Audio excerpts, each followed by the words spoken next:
Hello, everyone. I'm Erica. And I'm Akilah. Welcome to HeartsChat. Hello, everyone. Welcome to another episode of HeartsChat. Today, we'll be sharing our thoughts on using your platform as a mental health professional. So let's do our check-in. Akilah, how are you doing? Oh, I'm okay. Still hanging in as always. I think one of the things to help, kind of help, give me that distraction and break from everything else is kind of the wedding next year. Yeah. Because it's its own source of stress. But it's been okay. I've been able to get like a good amount of stuff on the checklist done. Some of the most important things that, were stressing me out the most was like makeup and hair. Oh my gosh, Erica, I do. how it's stressful that was for me because, the goal for me was to not have you guys pay too much, but also have two artists who can do hair and makeup for people of all skin tones and all hair types. Right. So I'm happy to say that those artists have been found and I'm super excited. Yes, that's such a relief. Yes. It's so funny, Akilah. We're always like, we're here because my check-in, I was going to talk about preparing for your bachelorette party coming up. Okay. But then I was like, I don't know, I want to stress her out about that. So maybe I'll think about something else. Yeah. It's so funny though, because our listeners, we don't tell each other what our check-in's in. No. Like we don't this is like pre-planned. We really just yeah, I got my check-in. We're ready. Go ahead. Yep, pretty much. Yeah, but I was thinking about that, just preparing for that because I haven't been anywhere. I haven't been anywhere. I haven't been doing anything. Just thinking about how things are right now, how it's going to be. So I've been thinking a lot about that, but it's something I'm really looking forward to. I was thinking about how I'm going to do my hair, all kinds of stuff. It's going to be fun. So that's something I was thinking about. And with that, luckily, my eyebrow place opens up. Obviously, these episodes are pre-recorded. Opens up in a couple of days on June 14th. So I'll be ready. Back to lady. Look at yes.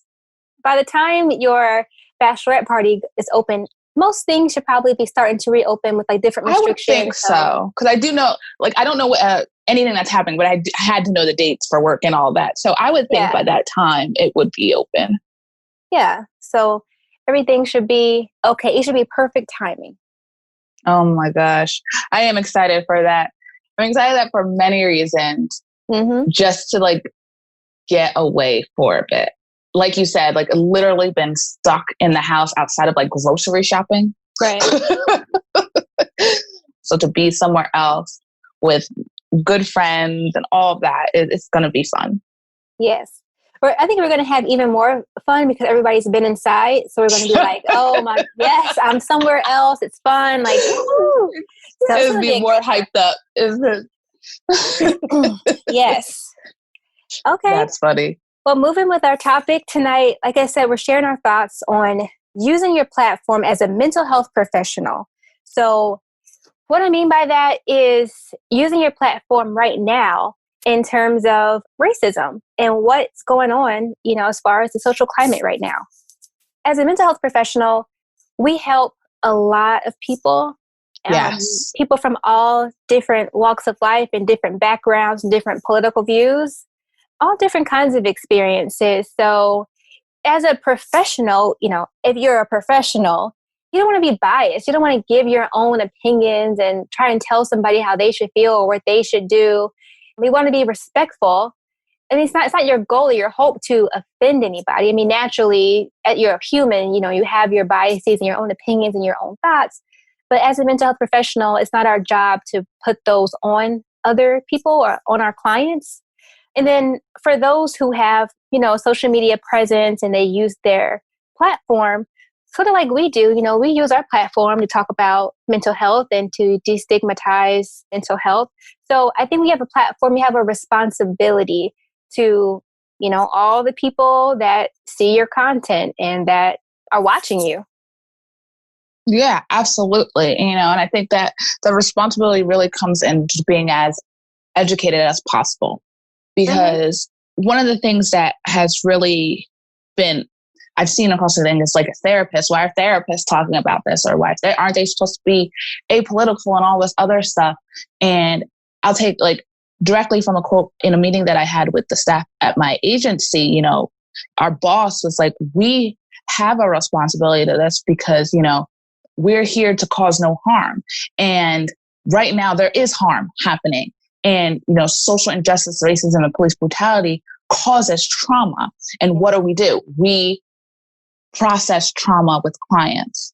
So by us not doing any harm, we have to talk about these things. We have to go into detail. The main thing I think is the responsibility is to be educated to spread the correct information. Exactly. And just kind of being candid, just check yourself, you know, because somebody comes to you and sometimes there's the crisis of the week, and somebody comes in and maybe you have plans. Okay, next week we're going to talk about this. But then they come in and they don't want to talk about that because they're triggered by maybe something that happened in the week or something they saw on the news. And they bring it to you, you know, their trauma and how they feel about it. Maybe, you know, you're somebody they've gotten to know and they trust. And then because you're uncomfortable, you skip over it and you don't address it. You don't talk about it. And that's just causing more trauma for that person. So some people have to be prepared. You have to prepare yourself and kind of check in with yourself and know, you know, where you stand. So if that client comes to you and walks into the room and says this, that you don't re-traumatize them. I will say this. I think you and I, are at an advantage to some of this sometimes, like talking about social injustices and things because of our background and our schooling. Like going to Drexel, you are inundated. We are constantly talking about, you know, how you as a therapist, your whole person is in the room. It's going to impact the other person. So, you know, I feel like sometimes I think, like you said, people have to check themselves. You know, we were forced to check ourselves, but you know, that was a good thing.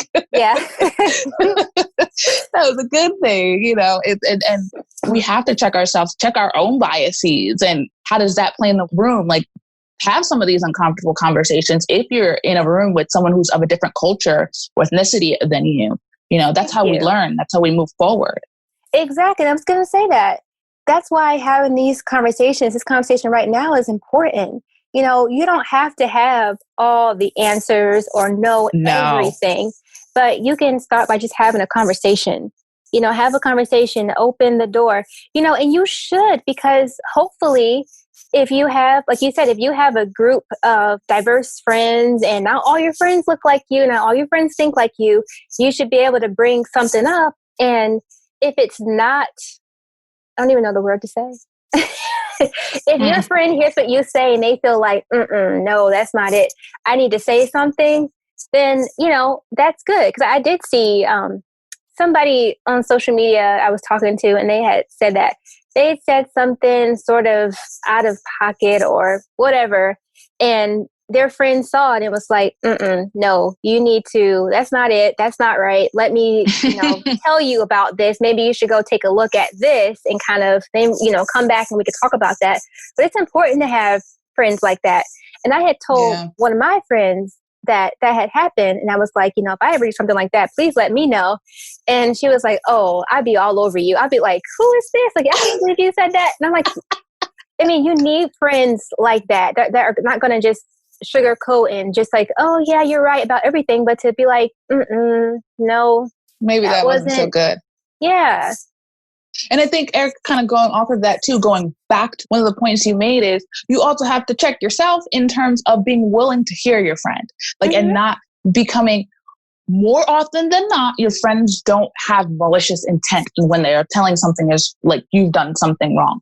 They're there to help you improve and become a better person at some time. So, most friends aren't out here, oh, I'm going to tell this person off because I want to tell this person off. No, they're trying to help you see, like, that's not the best way to do this. Here's a better way to approach it, especially when you're talking about culture and ethnicity and racism and police brutality and all of those things that are such emotional topics. Yeah. And just thinking, if you think about it from your friend standpoint, so if I'm your friend, I'm thinking, if I see something like that, I'm thinking, oh my goodness, maybe they don't know, or I might think, well, if I don't say something, am I being a good friend if I got you out here looking crazy? Mm-hmm. So on my end, that's what I feel like. Not that I'm going to educate you and tell you all these things, but at least I can point it out and have you kind of reflect, think about that, and maybe go, do some research and learn more about that.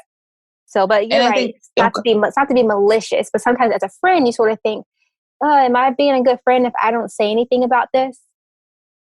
And then I think, kind of tying it back, it's as a mental health professional, even if you're like not friends, but they're your acquaintances in terms of other mental health professionals that they're telling you things, it may be something to look into.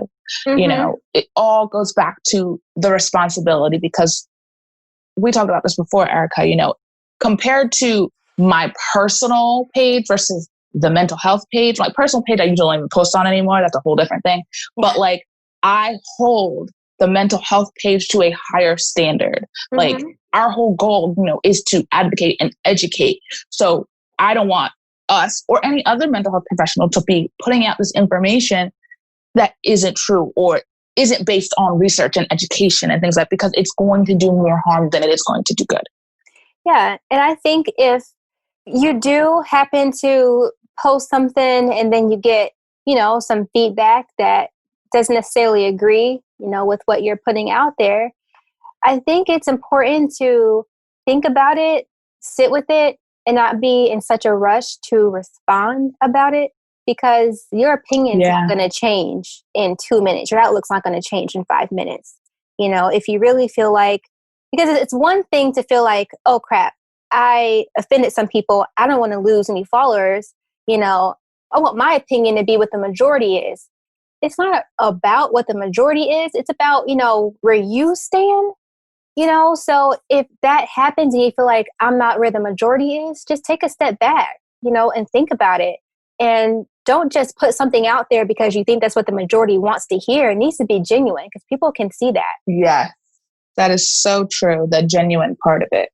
If you don't know about something, then it's irresponsible to just put it out there to be, in likes with the masses before you actually do your research to be better educated, about what it is. Like, be true to yourself.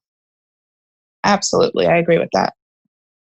All right, everybody. Well, we will end it there. If you have any suggestions or tips, for how to use like your mental health platform and talking about these type of things, we love to hear it. So leave it in our comments, or you can even DM us and we can continue the conversation there. Bye. Bye. Thank you so much for listening to HeartsChat today, where we speak from the heart. We hope that you enjoyed our show. Catch us weekly on our YouTube channel and our website, which is HeartsChat.org. Be sure to follow us on our social media pages at HeartsChat.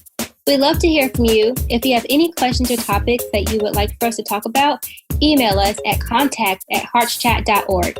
And for all of your personal relationship questions, visit our website, heartschat.org. Click the From Erica's Heart tab to ask your question anonymously, and we will respond within 24 hours.